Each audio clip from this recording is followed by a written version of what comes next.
Hola y bienvenidos al Falling Upwards podcast. Yo soy Paula. Y yo soy Borja. Y somos vuestros anfitriones en el episodio de hoy. Muchísimas gracias por estar hoy aquí con nosotros y muchísimas gracias por dedicarte este momento a ti.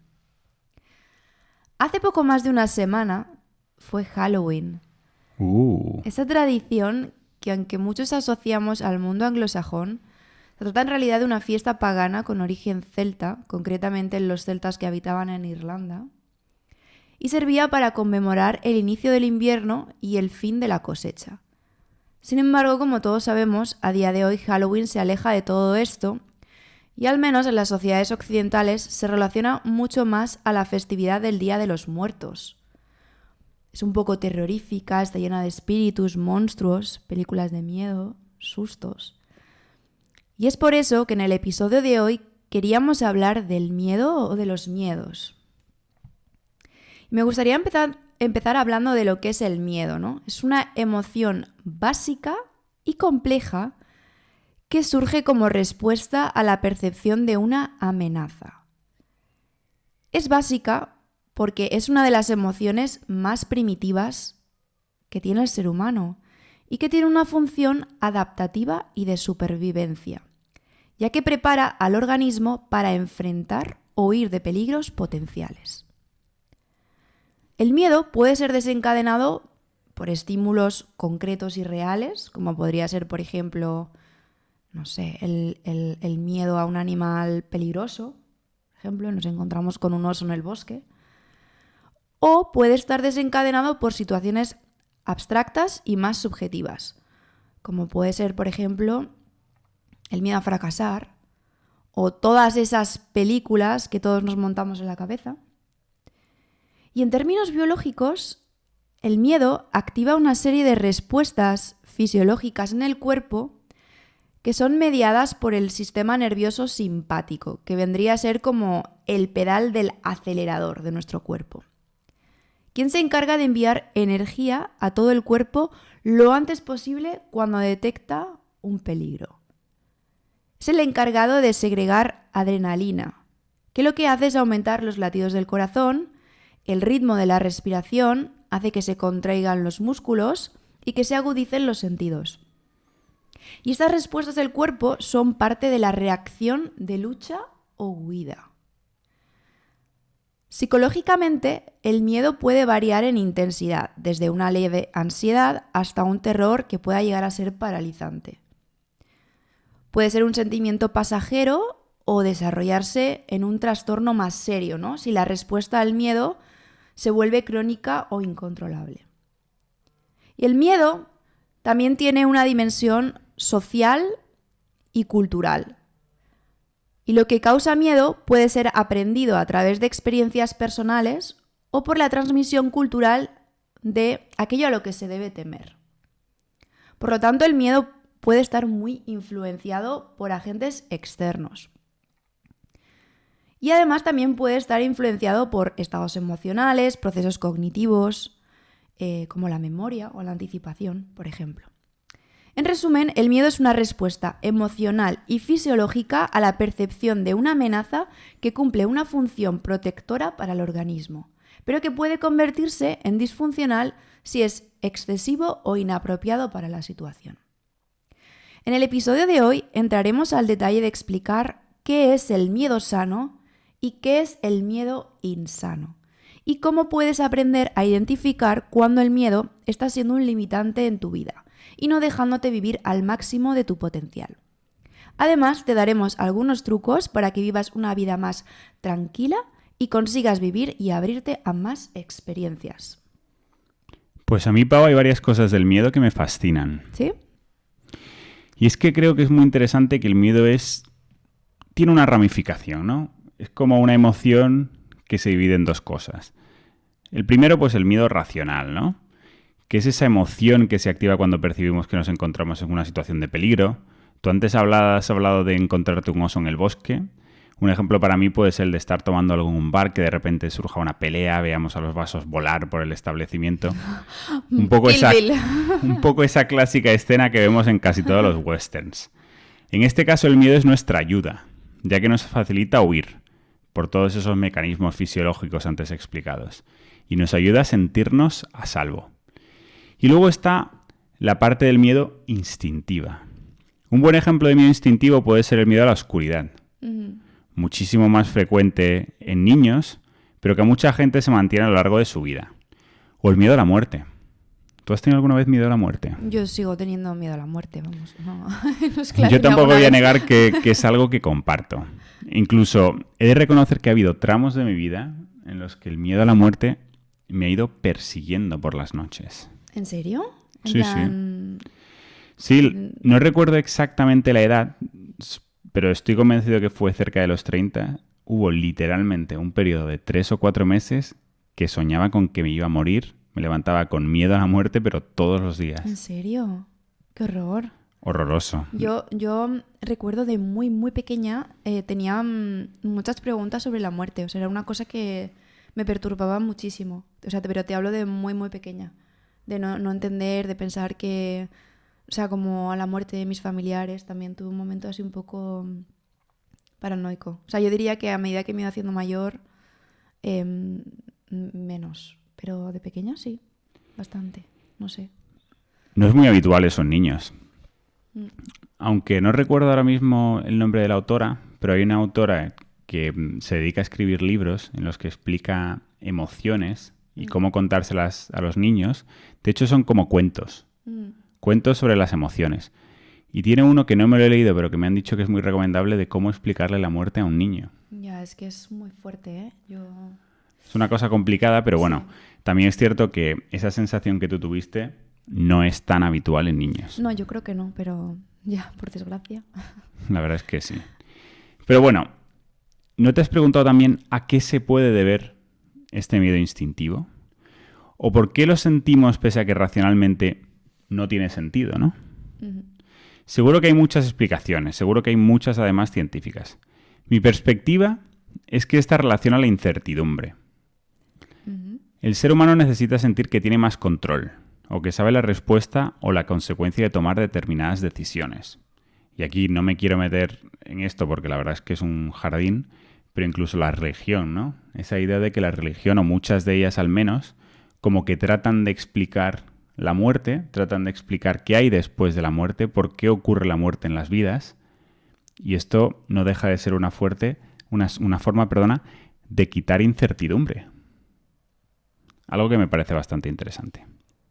Sí, yo creo que el ser humano como que necesita esa seguridad constante. Entonces todo aquello para lo que no tiene o respuesta o entiende cuál va a ser la consecuencia, pues le pone muy nervioso, ¿no? Yo creo que a nadie le gusta hacer algo sin saber cuál va a ser el resultado. O qué va a ocurrir después. Sí. Entonces, también hay una segunda fase, una segunda parte, ¿no?, de la emoción del miedo de la que hablamos, y que también tiene algo que me interesa. Y es que antes también mencionabas el hecho de que cuando hablamos del miedo más racional, ¿no?, se libera la adrenalina. Y esta es precisamente, como has dicho antes, pues es la respuesta que nos permite luchar o huir. Suele durar apenas unos minutos. Nos sentimos superhéroes. Tenemos como todas nuestras capacidades al máximo. Y esto explica fenómenos como la fuerza histérica, en las que las personas en peligro son capaces de proezas físicas inimaginables. Esto es como en las películas, ¿no? Cuando de repente, yo qué sé, alguien se está cayendo de un edificio y se agarra ahí al alféizar y parece que tiene, no sé, que es Spider-Man. Que no se cae nunca, ¿verdad? Sí, y es capaz de, no sé. Pero estamos convencidos de que este miedo podemos decir que es sano y necesario. Desde un punto de vista emocional es totalmente normal tener cierto miedo a lo desconocido. Pero siempre y cuando seamos conscientes de que este miedo es normal y no es un miedo que nos evita hacer ciertas cosas y que lo sepamos gestionar adecuadamente. Si es así, no habrá problema, porque lo que queremos dejar claro es que sentir miedo es normal y es humano. Ahora bien, la segunda respuesta al miedo. Ese miedo paralizante, el que nos bloquea, el que nos incapacita, el que nos preocupa, este está mucho más relacionado al estrés. Es una respuesta más lenta. Tarda un tiempo en actuar, la ciencia dice que aproximadamente media hora. Cuando percibimos que el peligro no ha pasado, el hipotálamo, en el que el cerebro estimula la glándula pituitaria, que envía una señal para que las glándulas suprarrenales fabriquen cortisol y aquí hace su aparición la hormona del estrés. El famoso cortisol. Si no conocéis a la psicóloga María José Estapé, Marian Rojas Estapé, perdona que me he liado, estaba pensando en mi tía que se llama María José, ella habla muchísimo sobre el cortisol. Ella es una psiquiatra muy reconocida, tiene un podcast y varios libros y habla mucho de... Bueno, nosotros al final no somos expertos en el mundo de la salud, pero ella explica muy bien el papel del cortisol y lo peligroso que puede ser intoxicarse de cortisol a causa del estrés. Si tenéis la oportunidad, la verdad es que os recomiendo escuchar cualquiera de sus charlas porque hacen un magnífico trabajo trayendo la ciencia a un entendimiento verdaderamente de niños. ¿La escuchasteis en el trabajo, no? ¿La llevaron una vez? Sí, tuvimos la suerte de tenerla en unas convenciones que tuvimos en mi empresa y la verdad es que, sin duda, la mejor charla que he visto en mi vida en directo. Pero bueno, este miedo, ¿no?, que hablábamos en el que hacía aparición la hormona del estrés, es el que te permite sobrevivir cuando la amenaza persiste. Lo que hace el cortisol es quitar el suministro de energía, lo que sería la glucosa, a todo lo que no sea imprescindible para enviarla a los músculos. Aumenta la resistencia a la insulina, empieza a descomponer músculos para convertirlos en glucosa, se desactivan partes del sistema inmunitario que consumen mucha energía, se detiene la formación de nuevos tejidos, aumenta la presión arterial y la retención de sodio en los riñones. O sea, es por eso que te inflamas mucho más cuando estás estresado, te enfermas más. Claramente lleva nuestro cuerpo al máximo estrés. Es el estado de miedo que debemos preocuparnos si lo vivimos. Porque cuando vivimos inundados de estrés y de cortisol por la incertidumbre, la preocupación, etc., o sea, cuando tenemos este cortisol presente en el cuerpo de forma continua, cuando tenemos un miedo que persiste, como bien hemos descrito antes, puede llegar a ser paralizante. Pero paralizante de manera física, que esto yo creo que es evidente, pero sobre todo, y para mí lo que es más interesante, es que puede paralizarnos de forma emocional. Este miedo puede ser un freno en nuestro desarrollo. Puede evitar que confiemos en nosotros mismos o en los demás, puede frenar que nos lancemos en una nueva aventura, precisamente por la incertidumbre que supone esta nueva aventura. O sea, pensar en la incertidumbre puede llegar a generarnos cortisol. E incluso puede limitar nuestra comunicación, por miedo a represalias o a mostrar una imagen que queramos esconder. Puede evitarnos enfrentarnos a una persona o a una situación que nos está generando estrés, o puede mantenernos en un estado de bloqueo absoluto en nuestra vida. Totalmente. Y estoy segura que todos podremos identificar momentos en nuestra vida en los que nos hemos sentido así. Totalmente paralizados. Y a mí me gustaría hablar de una cosa que igual, de primeras, no tiene mucha relación, pero estamos viendo otra vez Sexo en Nueva York. Y digo estamos porque a Borja le encanta, o sea, literalmente. Vaya perlitas que sacas de mí en cada episodio. Voy a empezar yo a buscar en tu pasado también, ¿eh? Es que me lo pide literalmente cada noche. ¿Vemos un capítulo? ¡Qué exagerada eres! Es verdad y lo sabes. Hombre, es que la alternativa es ver Solo en Casa, la cual he visto 25.000 veces en casa ya. Pero ¿cómo? O sea, qué mentiroso. Es que le encanta. Bueno, en fin, da igual. El caso, aparte de que me parece una serie que, a pesar de tener como casi 30 años, es muy actual, o sea, me parece increíble cómo los guionistas supieron crear algo en su día que sigue tratando temas que hoy día siguen siendo como súper comunes y reales para las mujeres solteras en su treintena o incluso en su veintena. Y además con unos personajes que son muy... como relatable, no sé la palabra, como que te identificas muy fácilmente con ellos, ¿no? Y dependiendo de tu momento vital, pues eres más una u otra, o incluso en tu grupo de amigas, sabes identificar perfectamente quién es más Samantha, quién es más Charlotte, quién es más... Y me hace mucha gracia, porque es como que ves la serie y dices que esto me ha pasado a mí, o le ha pasado a mi amiga, o... bueno, en fin, que me hace mucha gracia. Pero volviendo a lo importante, es que el otro día, viendo la serie... Y viendo este apartamentito chiquitito estudio que tiene Carrie en Manhattan, me vino a mí el recuerdo de mi estudio, de mi etapa de Bruselas, que era enano, literalmente tenía 30 metros cuadrados, y vivía en el típico edificio de estos antiguos, con un estilo así un poco parisino, en la última planta, esos que tienen así como un lado abuhardillado, y que era, bueno, no cabía nada, era enano, literalmente. Pero a mí me encantaba y me parecía pero lo más. Y cuando venían mis padres era como, ¿cómo puedes vivir aquí? Es imposible, qué incomodidad. Mi padre se daba en la cabeza con el lado. Era como horrible, pero claro, yo estaba orgullosísima de mí porque claro, con mi primer sueldo, pues a mí para lo que me daba era para pagarme eso. Y al final me sentía súper bien porque, pues bueno, podía mantenerme a mí misma, era independiente. Estaba viviendo mi vida de soltera en una ciudad nueva, explorando un país nuevo, y había incluso un punto de romantizar esa incomodidad de esa casa, que era un horror, y romantizar también esa soledad que yo estaba viviendo. Pero evidentemente, o sea, todo no era precioso y bonito en esta época, ¿no? Fue un periodo de mi vida lleno de miedos, de incertidumbres, de preguntas, de caídas, de subidas. Y al final yo estuve viviendo allí 6 años, o sea, fue un periodo bastante largo. Yo siempre digo que mi personalidad como adulta se forjó allí, yo me fui muy jovencita. La personalidad de Paula se gestó en 20 metros cuadrados. Sí, literal. Y la cabeza torcida porque no cabía de pie en mitad del departamento. Y bueno, esto es quizás una historia un poco personal, a mí me da un poco de miedo como en los podcasts hablar de cosas demasiado personales, pero creo como que puede ayudar a algunas personas y mucha gente también se puede sentir muy identificada porque mucha gente de nuestra generación pues terminamos de estudiar con la época de la gran crisis financiera, hubo muchísima gente que emigró, se fueron a otros países y que probablemente haya vivido cosas muy, muy parecidas, ¿no? Y al hilo del miedo, yo quería decir que es curioso como mi miedo principal pues a lo mejor no vino de lo que podríamos creer a priori, ¿no? Yo, la verdad es que en el momento en el que me mudé de país, no lo pensé demasiado. O sea, no sé si quizás por juventud o por insensatez, no fue una decisión difícil de tomar o que me generase mucho miedo.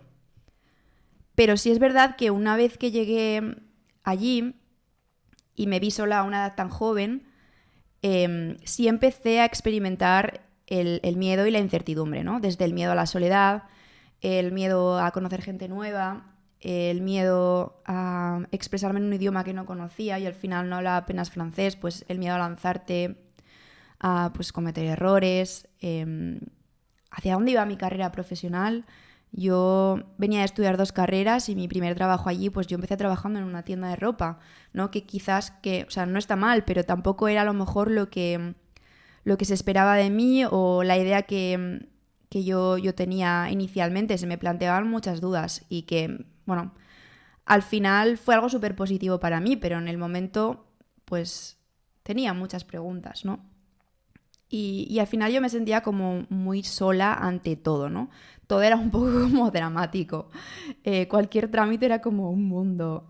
Incluso, pues no sé, enfrentar las primeras veces de irme sola a tomar un café. Yo eso eran cosas que no hacía. O ir al cine sola.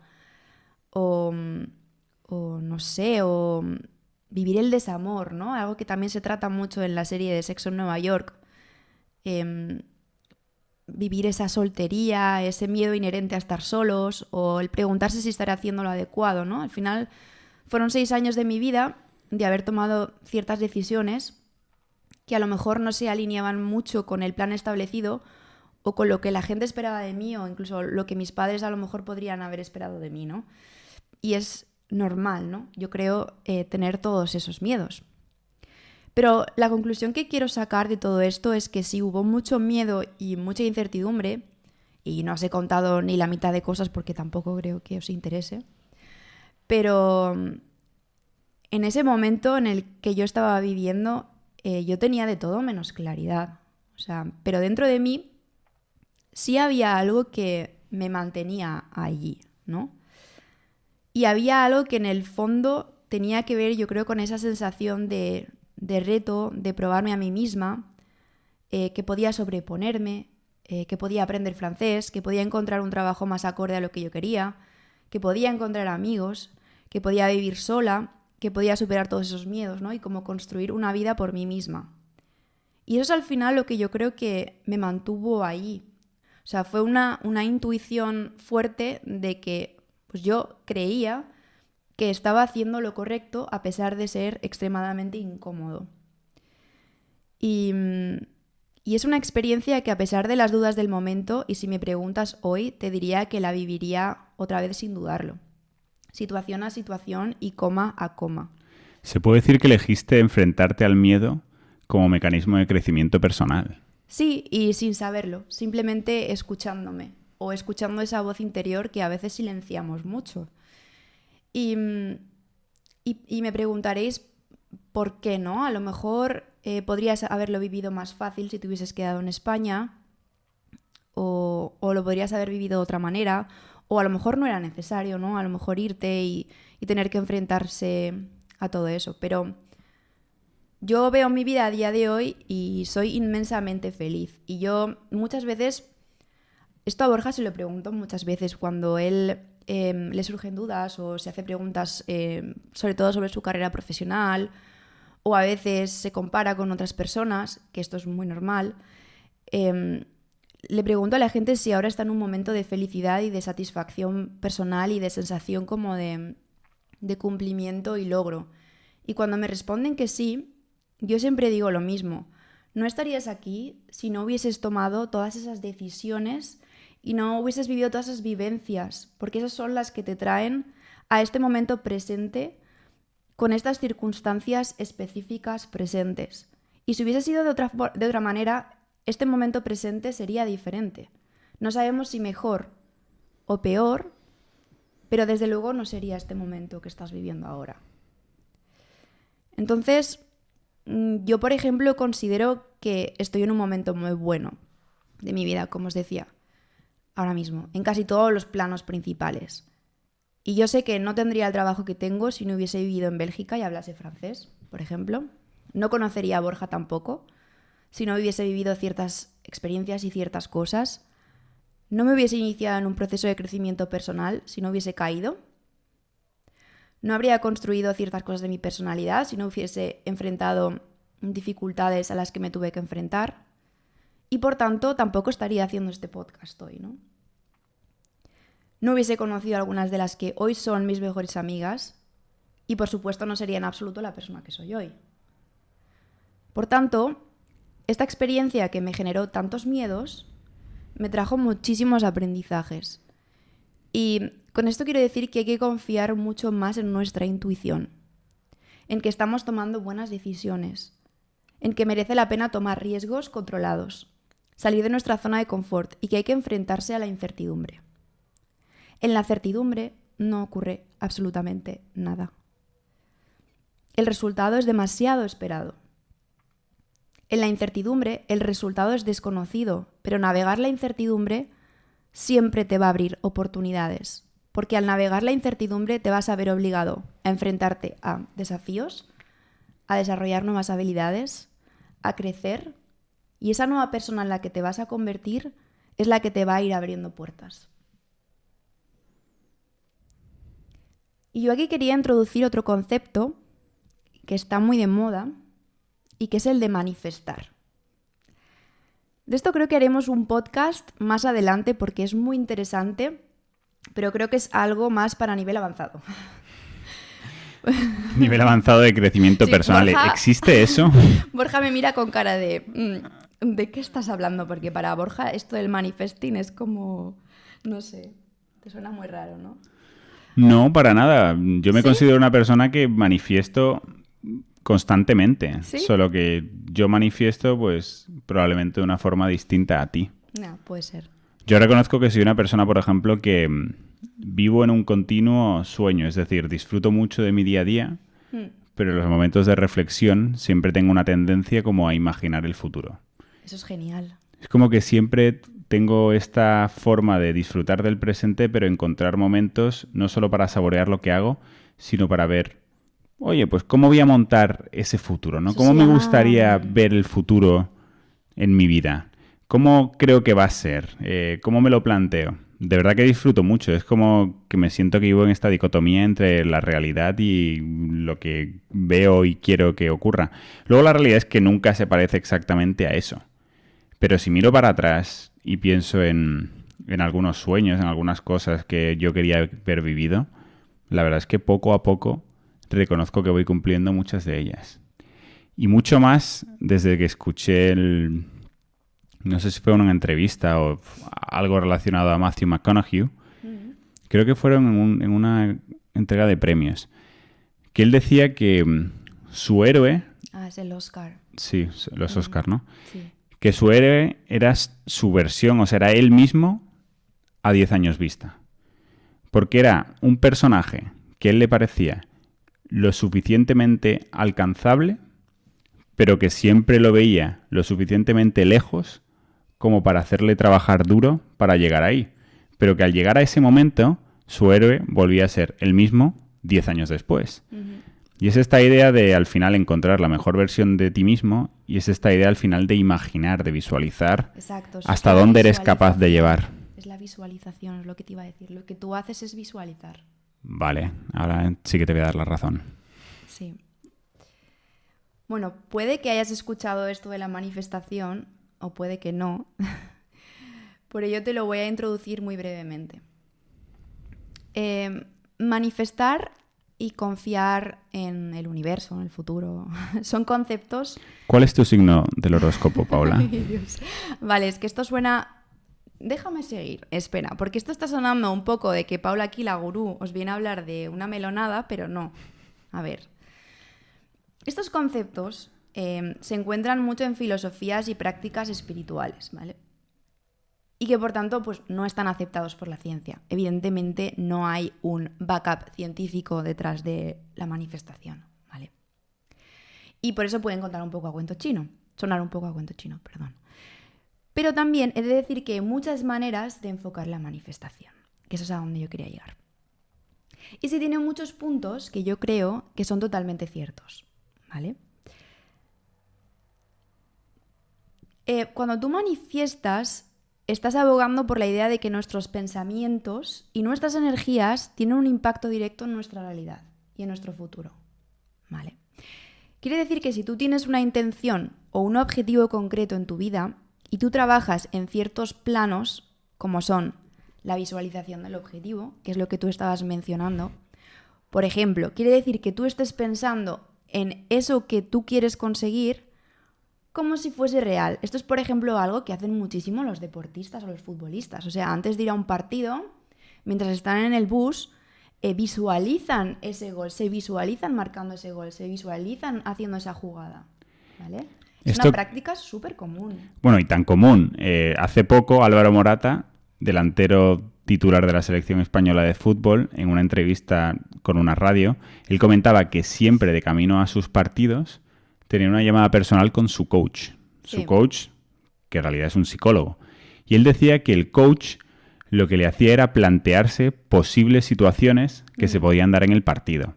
Imagínate que te pegan un puñetazo. ¿Cómo vas a reaccionar? Imagínate que te llega la pelota en una situación de gol claro y la fallas. ¿Qué harías? Imagínate que metes un gol. ¿Cómo lo vas a celebrar? Ponía como diferentes situaciones de partido que le ayudaban a él a visualizar pues lo que se podía potencialmente encontrar, y la realidad es que él decía que le ayudaba a mantenerse en calma, a tener un mejor rendimiento, e incluso muchas veces aquello que visualizaba llegaba a ocurrir. Sí, totalmente. O sea, esto, por eso digo que hay muchas partes de la manifestación que son cosas súper aplicables y que la gente exitosa aplica. O sea, es así. Otra cosa, por ejemplo, que incluye la manifestación es el tema de las afirmaciones positivas. El puedo lograrlo, o está disponible para mí, que al final juega un papel como súper importante en tu confianza en ti mismo. Mirad algunas entrevistas de Alcaraz, por ejemplo. ¿Qué es eso que él se repite en sus juegos, ¿no? Muchas veces le han preguntado ¿cómo le has dado la vuelta al partido? ¿Cómo has conseguido en este momento tan difícil seguir adelante? Y él siempre dice que lo que él hace es decirse a sí mismo: vamos Charlie, vamos Carlitos, tú puedes, eres un toro. Eso dice él. Pero eso no es más que una afirmación positiva. O sea, el decirte a ti mismo que puedes conseguir algo, que puedes lograr algo. Y eso es una actitud positiva que todos podemos aplicar. Y es uno de los principios de la manifestación, ¿vale? Y luego aquí está el punto interesante, que está un poco unido a este tema del miedo y de la incertidumbre, que es el de la creencia y la fe en que va a pasar o que te puede pasar eso que tú quieres, ¿vale? Y repito, esto es algo muy complejo de explicar aquí rápidamente, pero es básicamente esa actitud cuando existe incertidumbre, por ejemplo, gente que monta empresas, pero que cree tanto en su propósito y en lo que quiere conseguir que se tira a la piscina a pesar de la incertidumbre, porque realmente cree que lo va a conseguir. Y esa mentalidad no creo que sea lo único que te hace exitoso, pero sí que creo que es algo que ayuda y creo que es algo que tiene en común la gente que consigue grandes cosas, ¿no? En confiar que va a salir. Y eso es lo que les permite seguir persistiendo y seguir navegando en esa incertidumbre y ese miedo. ¿Vale? Hay también una entrevista muy reciente que le hicieron al CEO, al director general de NVIDIA, que es una de las empresas actualmente punteras. La gente lo conocerá igual por las tarjetas gráficas de los ordenadores o también porque han trabajado en temas de videojuegos, pero ahora sobre todo están metidos en los semiconductores, ¿no? Los que se utilizan para la inteligencia artificial. Y él siempre decía que si él se hubiera parado a pensar lo que le ha supuesto construir la empresa que ha construido, que ahora mismo es probablemente, es una de las grandes en su sector sin duda, dice que no lo habría hecho, porque es muchísimo más complicado de lo que él pensaba. Pero que la creencia de que lo iba a conseguir, la creencia de que iba a salir bien y sobre todo la creencia de que él era capaz de sacar eso adelante, ha sido lo que realmente le ha llegado a empujar a sacar ese proyecto que inicialmente parecía una locura, pero que incluso a medida que lo hacía crecer era incluso más locura. Uh-huh. Pero este es el poder a veces de confiar en que puedes, ¿no? De la mente y de la actitud. Eso es. Y bueno, quería traer esto porque creo que es necesario para aprender a enfrentar el miedo y la incertidumbre, ¿no? Hay muchos más aspectos interesantes de la manifestación que ya explicaremos en otro podcast, ¿vale? Pero bueno, como decía, la manifestación no es una ciencia exacta. Algunos pueden verla como una práctica espiritual, mientras que otros la encontramos útil como una forma de reforzar ese pensamiento positivo y las acciones orientadas a cumplir objetivos. Pero independientemente de cómo tú elijas verlo, la manifestación y la confianza en el universo o en tu intuición generalmente promueven una actitud proactiva hacia la vida, ¿vale? Que siempre te van a ayudar a vivir una vida más feliz y más plena. Y dicho eso, solo quería introducir el concepto porque a mí es algo que me ayuda en mi día a día. Yo manifiesto a nivel anual y a nivel mensual incluso. Cuando tengo que enfrentar pues retos que me asustan y quizás más adelante, todavía es pronto, podamos compartir cosas que nos van a pasar este año, que es un año yo diría de muchísimos cambios, pero que empezó con muchísima incertidumbre para los dos. Pero los cambios son buenos siempre. Sí. Y ahora herramientas, que no queremos irnos de aquí. Ya sé que al final hoy ha sido un podcast en el que nos hemos movido en la línea entre muchos temas, uh-huh. Pero creo que el centro de todo esto ha sido el miedo, ¿no? El superar el miedo y cómo el miedo nos ayuda a crecer.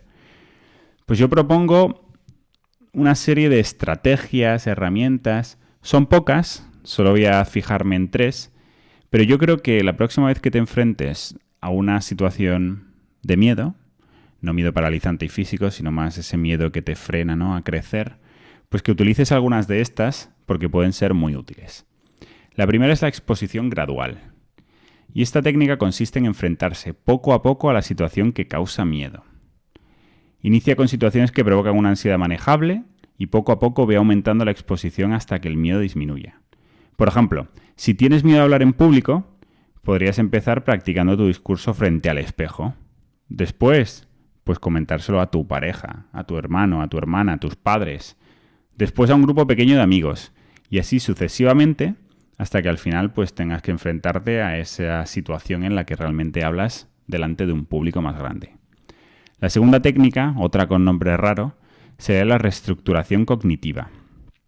Esto proviene de la terapia cognitivo-conductual y se enfoca en identificar y desafiar los pensamientos irracionales o negativos que sostienen el miedo. Por ejemplo, si tememos fracasar en una nueva empresa, podríamos desafiar este pensamiento preguntándonos qué evidencia real tenemos de que vamos a fracasar o qué podríamos aprender incluso si las cosas no salen como esperamos. También es esta situación de que, imagínate que para las personas que pues tienen esta tendencia a pensar que cada vez que tienen un resfriado, pues no es un resfriado, sino un cáncer, ¿no? Las personas más hipocondríacas que pueden tener miedo a caer enfermas, pues una buena técnica es también pensar, oye, ¿cuál es realmente la probabilidad con la edad que tengo, con la situación que tengo de tener realmente esta enfermedad? Y al final uno se da cuenta que por probabilidad es muy poco probable y no es un miedo realmente que debamos tener. El tercero, y este está muy alineado con la forma de ser de Pau, porque le encantan los diarios, le encanta tener seguimiento, manifestar, ya lo he dicho antes, es tener un diario de logros. Y esto se trata realmente de mantener un registro de las veces que has enfrentado temores y puede ser un poderoso recordatorio de tu capacidad para superar obstáculos. Se trata al final de anotar pues, situaciones en las que sentiste miedo, detallar un poco cómo te sentías antes, incluso cómo te sentías en ese momento, pero también recordar qué hiciste que realmente te ayudó a superarlo. Al final esto siempre te puede venir bien cuando tengas una situación de miedo, el revisarlo y decir, ostras, pues sí que ha habido situaciones muy parecidas a estas en las que he estado realmente asustado, pero siempre he encontrado la forma de salir de ellas y de salir bien. Por lo tanto, estoy preparado para ello. En resiliencia también hablamos de esto.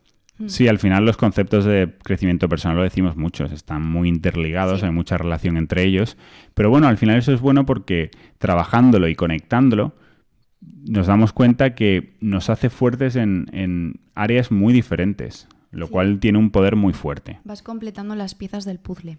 Eso es, un puzzle que nunca acaba, que esto es lo divertido del crecimiento personal. Sí. Y aparte de estas tres, ¿no?, que he detallado más, pues siempre hay herramientas, llamémosla, pues mucho más del día a día, ¿no? Como hablar de tu miedo con personas de confianza, autoaceptar que al final el miedo es parte pues, de la condición humana. O para los más valientes, y esto es algo que hizo Paula en su estancia en Bélgica, bueno, a ver, tampoco... enfrentarte al miedo, ¿no? En realidad tú te enfrentaste a tus miedos, a veces sin darte cuenta, a veces inconscientemente, otras veces conscientemente, pero realmente el enfrentarte a un miedo, aunque es más drástico y puede ser solo para los más valientes, es a veces la forma más rápida de superarlo. Pero bueno, como siempre decimos, si hay un miedo que es muy abrumador, si interfiere con tu vida diaria muy a menudo, en ese caso puede llegar a ser una fobia. Por lo tanto, en este punto, si detectas que tienes una fobia a algo, es muy importante que busques el consejo de un profesional de la salud mental. Sí, siempre. Y bueno, llegados hasta aquí, pues solo nos queda agradeceros haber escuchado este podcast hoy, haber compartido este ratito con nosotros. Como siempre os animamos a seguirnos en redes sociales, Instagram, Falling Upwards _ TikTok Falling Upwards. Si has llegado hasta aquí también, por favor, deja un comentario en nuestro último post de Instagram con tu smiley favorito. Si quieres algún tema, ¿no?, que quieras que comentemos en algún podcast, si hay algo que te interese, no dudes en enviarnos un mensaje privado, no dudes en dejar un comentario. Y nada más, deciros que muchísimas gracias por compartir este tiempo con nosotros y nos vemos muy pronto. Muchísimas gracias y que tengas un feliz día.